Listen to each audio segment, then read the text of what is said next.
Hola, ¿qué tal? Nosotros somos el Grupo E y vamos a presentarles lo que es Hacia una retórica a la comunicación gráfica.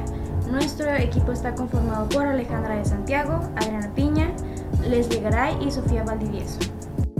Comenzando con 3 puntos importantes sobre el diseño, este crea conceptos en los objetos a través de las distintas formas en que nosotros asignamos sentidos a las imágenes en relación a lo que recordamos basándonos en una configuración visual, es decir, a través de distintos isomorfismos. Otro punto importante es que crea desde los contextos, es decir, que es en base a las ideas, a los pensamientos y a las acciones humanas, para así crear propuestas persuasivas según los diferentes contextos en que se conforma tanto la cultura como la vida urbana. Y por último, utiliza principios cognitivos que son analizados por los conceptos de la retórica, ya que toda acción discursiva implica escenarios históricos y sociales, lo cual ayuda a que los objetos gráficos que se crean se definan por su ubicación dentro del ámbito de la comunicación social. Ahora pasando a la retórica. Esta se fundamenta en la organización conceptual interna y en los escenarios donde el acuerdo, la necesidad del consenso y la argumentación conforman la base para comprender estas propuestas comunicativas y las estrategias para la acción.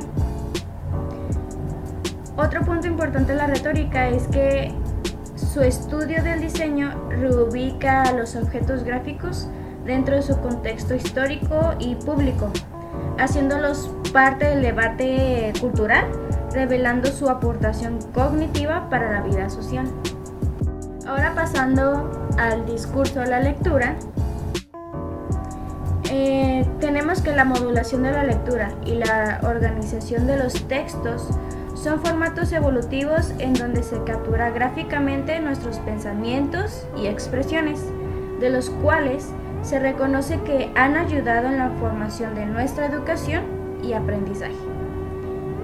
Ahora citando a David Olson en El mundo sobre el papel, podemos rescatar que los sistemas de la escritura no fueron creados para representar el habla, sino comunicar información. Cuando surgió la escritura, la palabra queda sometida a la parte gráfica, por lo que la parte metafórica de la imagen gráfica conlleva el proceso de la lengua oral como otra forma de dar sentido a las imágenes en relación a lo que recordamos, es decir, que conlleva este proceso de la lengua oral como un isomorfismo. Y así el escritor comienza a traducir su mensaje siguiendo un proceso visual, modificando lo que es la escritura del pensamiento. Y así como el pensamiento se realiza de formas variadas, también el lenguaje existe y se expresa de diferentes formas, de las cuales se pueden usar en conjunto. Un punto importante que viene en la lectura es que el logocentrismo clásico considera que la imagen solo genera apariencia y que la palabra como forma verbal es la única herramienta o la herramienta más cercana a la verdad, siendo esto una idea prejuiciada, es decir, una valoración negativa de la representación gráfica, debido a que pues la apariencia es una condición de los lenguajes en general. Ahora, volviendo a la escritura, este es un procedimiento discursivo con necesidades de deliberación y de eficacia persuasiva. Y el diseño ha podido construir este discurso funcionando como un dispositivo gráfico retórico para hacer visible lo que es el discurso verbal. Ya para terminar, hay otros puntos importantes que me gustaría mencionar, como cuando se comenzó la escritura aún se reflejaba lo que es el aspecto gramatical persuasivo que la retórica en el lenguaje oral podía transmitir. Y con el paso del tiempo se comenzó a tomar conciencia de la organización deliberativa, elaborando así lo que es la puntuación y la conciencia gramatical, y gracias a la organización retórica y a las estructuras que se empezaron a implementar, como la estructuración de la letra, de la puntuación, la organización de los periodos, se comenzó a dar forma a lo que ahora conocemos como gramática. Pero lo que pocos notan aquí es la participación de los elementos gráficos, que suponen una conformación tópica de las ideas, una distribución de las partes y una relación pragmática con el lector, con el receptor. Pero estaba, ¿cómo puedo decirlo? Aún no estaba completo, aún no estaba perfectamente estructurado, debido a que faltaba aún reforzar otros aspectos pragmáticos que son igual de importantes que los que acabamos de mencionar, como lo son la entonación, las marcas emotivas del discurso, el valor de las pausas y las énfasis. Seguimos con el discurso de la identidad. La identidad gráfica se refiere al empleo de imágenes relacionadas con el marcaje de entidades u objetos para la transición comercial o la creación de sellos para distinguir a sus productores. La identidad gráfica es lo que nos va a permitir distinguirnos de entre otras marcas y nos va a permitir que nuestro público objetivo nos reconozca con mayor facilidad. La identidad es lo que nos va a permitir saber y dar a conocer quiénes somos, hacia dónde vamos, cuál es la misión, la visión, nuestros objetivos principales y hacia dónde se dirige la marca. Asimismo, nos va a permitir ser reconocidos entre otras marcas que vayan con el mismo giro que el de nosotros. La retórica evolucionó tanto que dio paso a una exuberante simbolización de todo lo que constituía la vida, así como de la imagen de la identidad. En un principio, la identidad de la marca iba relacionada con el producto que estaba vendiendo. Sin embargo, esto con el paso del tiempo fue cambiando. Hoy en día, por ejemplo, ya no es necesario que la marca represente a su producto y viceversa, gráficamente. Algunas marcas que al principio basaron su identidad en los objetos que producían, como les mencionaba anteriormente, empezaron a cobrar valor por el estatus que generaron sus productos con el paso del tiempo, dejando de lado el objeto que representaban. Un ejemplo claro de esto es Mercedes-Benz. Mercedes en un principio vendía hélices y pues precisamente fue por ello que su logotipo se creó de esta manera. Sin embargo, con el paso del tiempo fue ganando posicionamiento, su estatus fue creciendo, entonces la marca empezó a ser reconocida por la calidad de los productos que vendía más que por el producto que vendía. Y hoy en día vemos pues que el logotipo no lleva una relación directa con el producto que están manejando. La identidad no se enfoca únicamente en lo que podemos ver, sino también en lo que podemos palpar. Así, el discurso tiene mayor abundancia de enlaces retóricos, cuyos principios están en la base de construcción comunicativa, enriqueciendo la comprensión de las identidades. Un ejemplo de algo que podemos ver y palpar es Nike. Esta marca no solo nos presenta gráficamente la comodidad, la seguridad, el confort, sino también a la hora de tocar y sentir sus productos, de tenerlos puestos, de llevarlos con nosotros. Esta marca nos permite sentir esa misma seguridad tanto a la hora de ver su anuncio o alguna publicidad que tenga, así como al momento de llevar con nosotros dicho producto. La identidad no solo va con el me veo bien, sino también con el te hago sentir bien. Entonces hay una relación importante. De nada sirve que una marca luzca bien y se presente bien si a la hora de interactuar con sus productos lo que nos están vendiendo no es lo que nosotros estamos viendo. Y asimismo la marca nos está comunicando que esa comodidad que estamos viendo la podemos llevar con nosotros mismos y nosotros podemos asegurarnos de que lo que dicen es verdad. Entonces esta es otra razón por la que las marcas ganan posicionamiento. El diseñador partirá de un concepto y para realizarlo gráficamente lo desplazará, según sea su argumentación, dentro de las siguientes posibilidades. A la hora de crear identidad, el diseñador tiene que saber hacia dónde va a ir la identidad de la marca, hacia dónde se quiere dirigir la empresa, qué productos van a vender, o si es necesario que lleve una relación concreta entre logotipo y producto. Por ejemplo, vemos que Apple pues tiene como logotipo una manzana mordida. Sin embargo, esta marca no vende manzanas, vende aparatos electrónicos. Entonces, esto es lo que uno como diseñador tiene que ver a la hora de crear la identidad para que el discurso que esté generando sea el correcto y pueda generar un impacto en su público objetivo. Primeramente, pues encontramos la posibilidad de que se genere por sus partes materiales. Sinécdoque parte todo, como cuando una escuela es definida por un pupitre o un lápiz. A la hora de que, por ejemplo, vemos un gimnasio es definido por las pesas y por las máquinas que usan. O la casa, ¿no? Es definida por las mesas, por las sillas, un televisor. La segunda posibilidad es la asociación con una parte material de una entidad mayor que la englobe. Sinécdoque todo parte, como cuando una institución es referida por el país al que pertenece. La tercera es por los tipos que se desprenden de su género. Sinécdoque género-especie, como cuando una casa representa la noción de construcción, o como cuando una tienda de instrumentos está representada por una guitarra o por un violín o por un piano. Enseguida encontramos por un tipo dentro de un género, sinécdoque especie-género, como cuando la inicial de una institución se construye bajo una forma geométrica sólida. En este ejemplo nos está queriendo decir que la institución es fuerte, es confiable, es segura, a la hora de que vemos que su inicial está construida con los materiales que se utilizan para crear edificios, para hacer escuelas y demás. Entonces relacionamos los materiales para un edificio con fortaleza, con seguridad, y asimismo vamos relacionándolo a la hora de que vemos la inicial hecha de esos mismos materiales. Enseguida encontramos la metonimia, causa-efecto, continente-contenido, material-objeto, como cuando una empresa relacionada con lo marítimo se da a entender a través de color azul, o como cuando, no sé, una casa de empeño se da a entender con un signo de peso, o como cuando un gimnasio se da a entender con una pesita.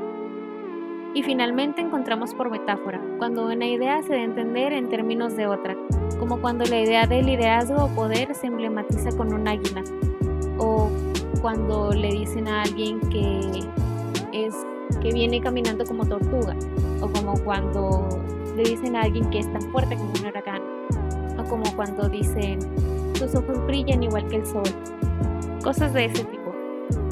Entonces aquí lo que va a hacer el diseñador es ver qué tipo de posibilidad se presta más para que pueda generar una identidad gráfica adecuada a el producto que están vendiendo o a la imagen que quiere dar esta marca. Y finalmente pues vemos que el ethos produce la necesidad de un estilo propio. El logos mantiene la asociación lógica y el pathos se proyecta cuando el usuario concede la credibilidad emotiva a estos nuevos principios. El ethos es cuando vemos la forma en lo que nos están diciendo, en lo que nos están transmitiendo esta información, en lo que nos quieren hacer sentir. Aquí viene el pathos. Si nos hacen sentir bien, si nos hacen sentir cómodos, si nos da esa seguridad o ese algo que nosotros buscamos para sentirnos bien con la marca, pues la marca ya la lleva de gane, porque pues ya está comunicándose bien y aparte nos lo está diciendo de una manera en la que nos hace sentir bien. Y finalmente pues vemos cómo el logos está presente a la hora de que nosotros podemos comprobar que lo que nos están diciendo es verdad, que no nos están mintiendo, que no nos están engañando y que por ejemplo si nos están diciendo siéntete seguro y confiable con estos nuevos tenis, a la hora de nosotros ponernos esos tenis nos vamos a sentir seguros y confiables. Y la marca va a cumplir su objetivo y nosotros empezaremos a ser fieles a la marca y así va a ser como va a ir ganando posicionamiento. Enseguida continuamos con el discurso de la información. Hola, ¿qué tal compañeros? Yo les voy a hablar sobre el discurso de la información. Para empezar vamos a entender el diseño de la información como una expresión gráfica de datos que pueden ser utilizados tanto en libros, anuarios, reportes, periódicos, revistas o diversos medios digitales, y estos datos se representan a través de imágenes expresivas, colores, figuras o diagramas. Dentro de las características del diseño de la información, vamos a encontrar que es una herramienta objetiva cuyos datos son empíricos y racionales, y estos asumimos que están obtenidos de una manera desinteresada y neutral. En ella no se presenta la manifestación de la subjetividad del diseñador. Esto quiere decir que el diseñador no le pone un estilo. Su apariencia debe ser objetiva y neutral, y ahí es donde se encuentra su carácter retórico, ya que el diseño se ve objetivo, neutral, se ve muy natural, pero en realidad está construido en base a un contexto y hacia un público en particular. Este diseño genera estándares, normativas, y estas condicionan el pensamiento de la audiencia y les hace crearse un concepto de lo que es real y lo que no es. Gibbon Siepen menciona que el lenguaje hace visible la realidad. Él propone en el planteamiento informacional del diseño que el lenguaje es una forma de hacer eficiente el proceso de hacer objetivos los datos, mientras que Joan Costa menciona que las imágenes informacionales generan legibilidad al traducir abstracciones a través de esquemas que generan la iconicidad máxima de lo real. Estos dos autores se refieren a que este proceso del diseño de la información es meramente objetivo, sin intervención del diseñador como tal o agentes externos, ya que la información debe conservar su objetividad y solo traducirse a una representación visual. El discurso de la infografía se basa en un acuerdo sobre los puntos de partida de la simbolización esquemática.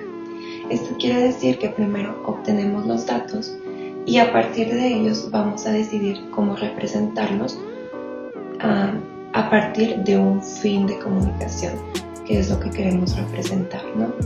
Aquí tenemos un diagrama del número de propuestas de subsidios federales del Hospital de la Universidad de Yale.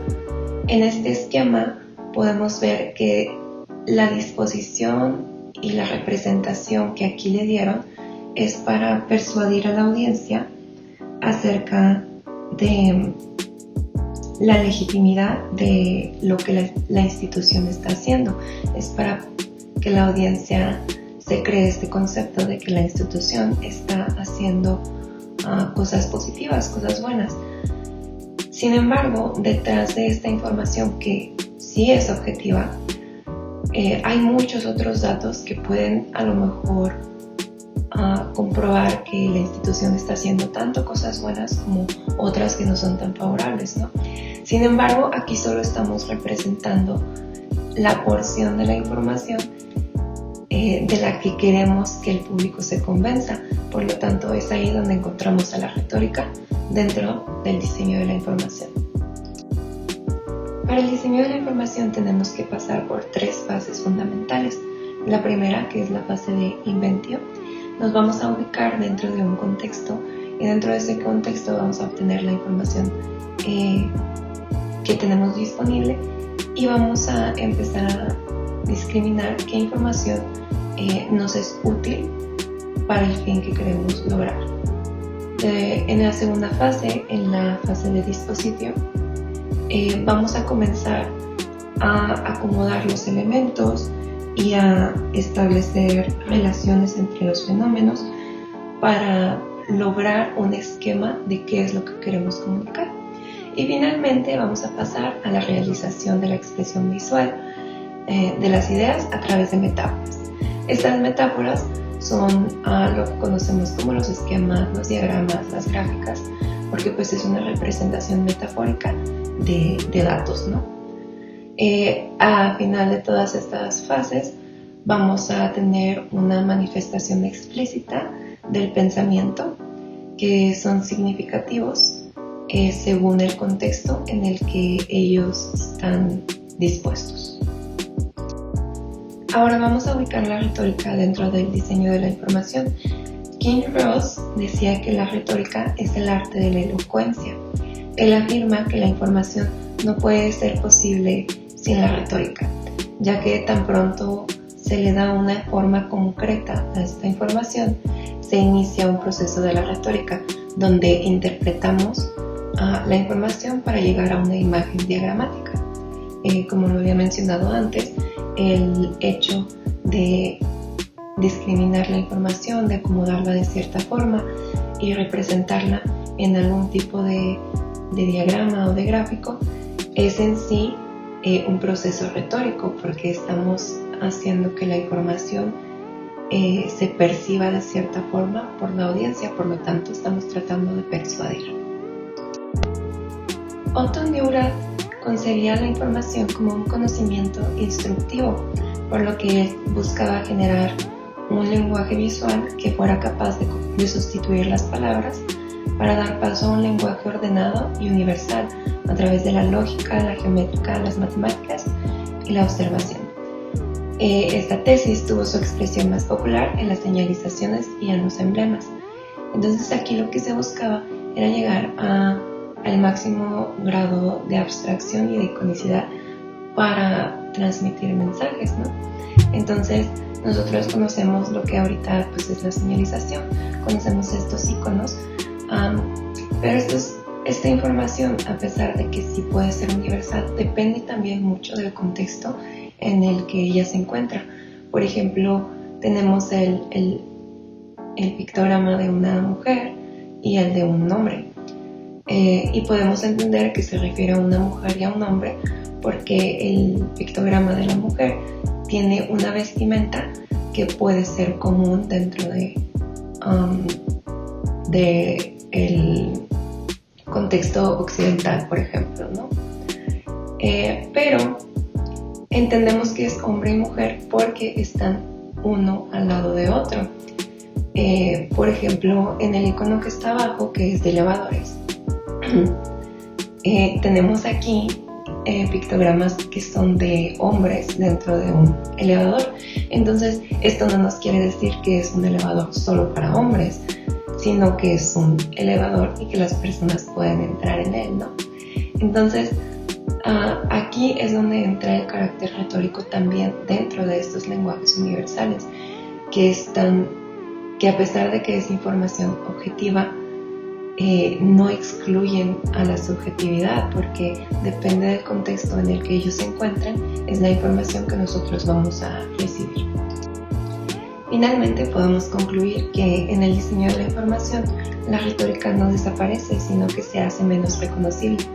Por esto, Kim Ross la llama retórica de la neutralidad. Discurso del diseño argumentativo.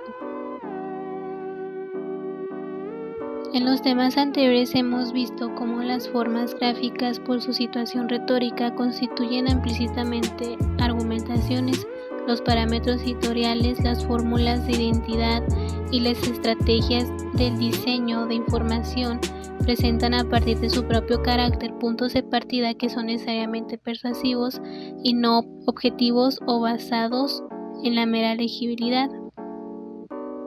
Lo que podemos descartar de la argumentación en el ámbito de lo gráfico se basa en, como en cualquier otra argumentación, la invitación al lector a realizar un tipo de razonamiento, apelando razones que apoyan una conclusión. Debe usarse, realizarse, creerse en esto por tales o cuales razones. Tolmin diría que la argumentación se puede categorizar del siguiente modo: unas razones son invocadas para apoyar la conclusión con base a un acuerdo previo que él llama garantía, generalmente implícita.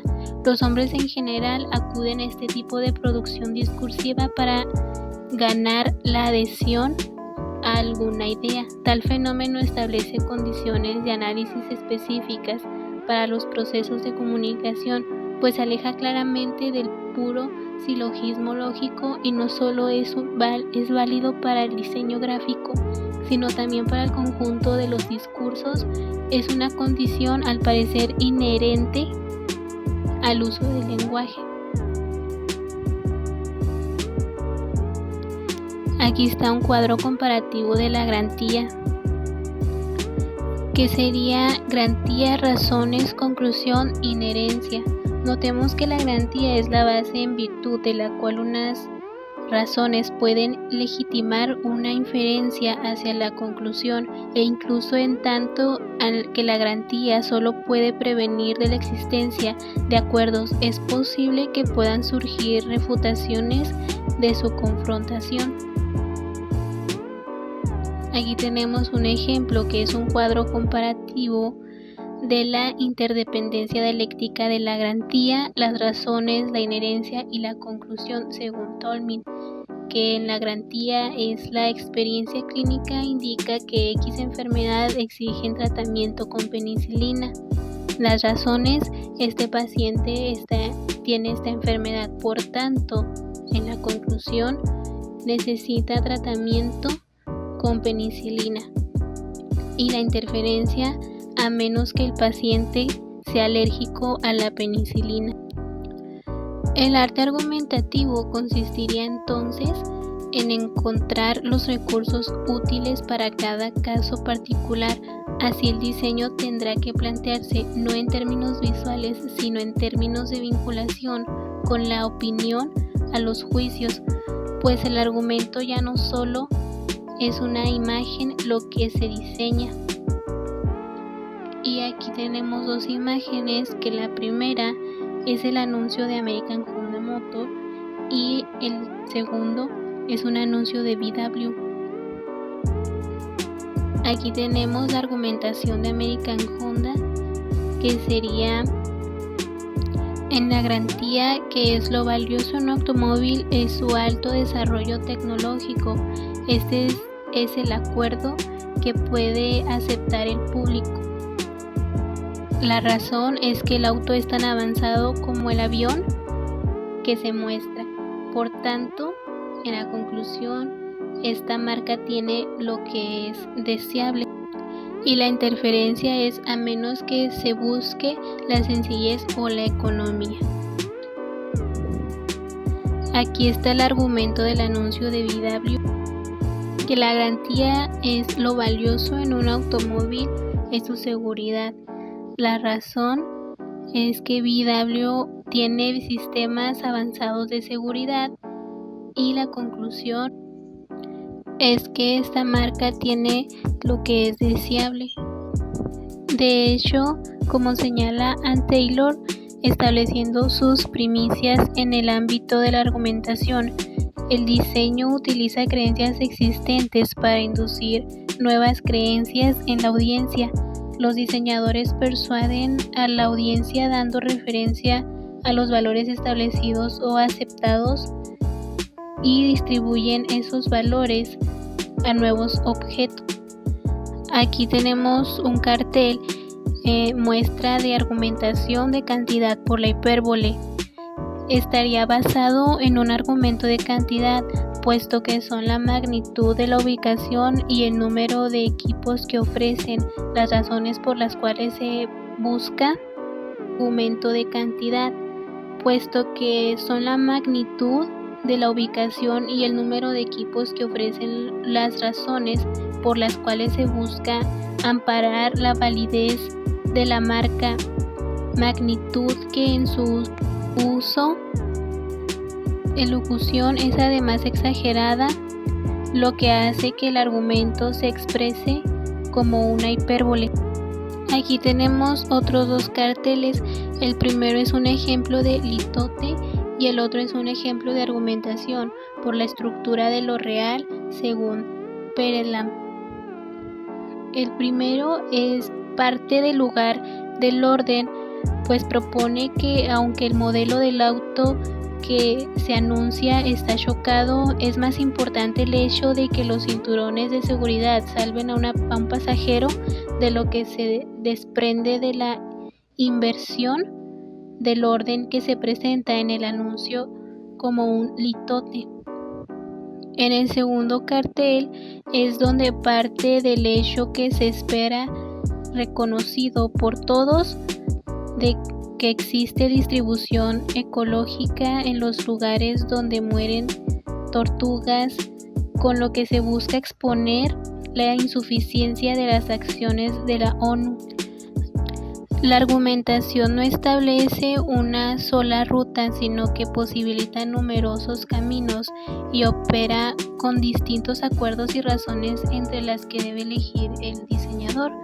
Aquí tenemos un cuadro con diferentes recorridos para construir una argumentación, que son acuerdos, razones, inherencia, conclusión y lo que origina una argumentación. Este cuadro proviene de un ejercicio realizado a unos alumnos. Vemos la ponderación de distintos caminos para afirmar una conclusión. Estas argumentaciones, ver la localización de los lugares donde se emprende el razonamiento, es el aspecto básico. Y porque hablamos de razonamiento causilógico, existe una base semirracional, pero las relaciones se contribuyen sobre lo necesario, sino sobre lo posible. Aquí tenemos una muestra de argumentación por el ejemplo y una muestra de argumentación por la sinécdoque. En la primera, que es la muestra de argumentación por el ejemplo, observamos que este mecanismo aplicado donde la imagen hace contribución en cantidad de ejemplo con respecto a las razones que se expresa. El ejemplo tiene una ventaja didáctica y cognitiva, es un mecanismo que hemos usado a lo largo de este trabajo cuando escogemos imágenes gráficas como muestra y prueba de las afirmaciones realizadas. La otra muestra de argumentación por la sinécdoque se representa un caso de sinécdoque, la taza y el cable telefónico. Se refiere tanto a la compañía que ofrece el servicio para hacer llamadas internacionales como el propio Reino Unido, donde proviene este anuncio. Aquí tenemos otros dos carteles. El primero es una muestra de argumentación por la analogía metafórica. Vemos aplicado el principio de argumento por la analogía metafórica. Una de las ideas resultantes puede ser expresada por analogía si se aplica el lugar de la cualidad para decir que por un cereal es bueno, detectando que una de sus ventajas es que tiene fibra. Esta cualidad puede ser elocuentemente visible si se hace percibir enfáticamente lo que la fibra hace con el cuerpo, idea en la que respalda el argumento. Su expresión puede ser reflejada por la metáfora donde una máquina que despeja una carretera obstruida hace visible con exactitud a dicha ciudad. La siguiente es una muestra de argumentación por la movilización de lugar común de pensamiento.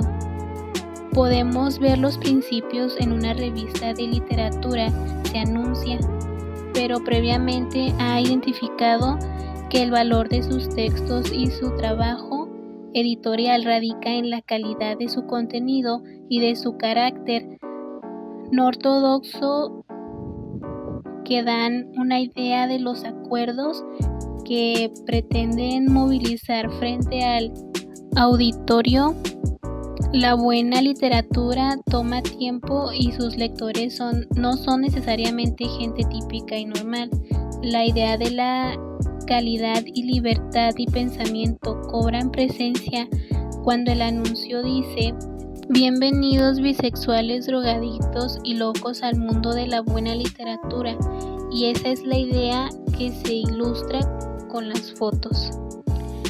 En el siguiente, que es muestra de argumentación por la autoridad, es el segundo anuncio de esta misma serie. Se muestra otra de las ideas que contribuyen su posicionamiento. La buena literatura es la toma del tiempo, un caso semejante también referido a la necesidad de mostrar la calidad de la escritura, más por su desarrollo intrínseco que por otros aspectos. Podemos verlo en la muestra de argumentación por la cualidad, donde el valor del diario que se anuncia queda plasmado con el desgaste de la pluma que llevó uno de sus periodistas a ganar el premio Pulitzer. El argumento sostiene que en este periódico hay buenas plumas y buenos escritores. Gana presencia justamente por la sencillez del objeto representado, que nos obliga a desplazar la noción de la calidad hacia lo abstracto, hacia una cualidad que es más bien intelectual. Enseguida encontramos las preguntas para el grupo. Primera pregunta. Sabemos que la escritura es un procedimiento discursivo con necesidades de la deliberación y eficacia persuasiva. ¿Cómo funciona el diseño para construir y hacer visible el discurso verbal? Pregunta número 2. ¿Qué ayuda a enriquecer la comprensión de las identidades? Pregunta número 3. Menciona 2 características del discurso de la información.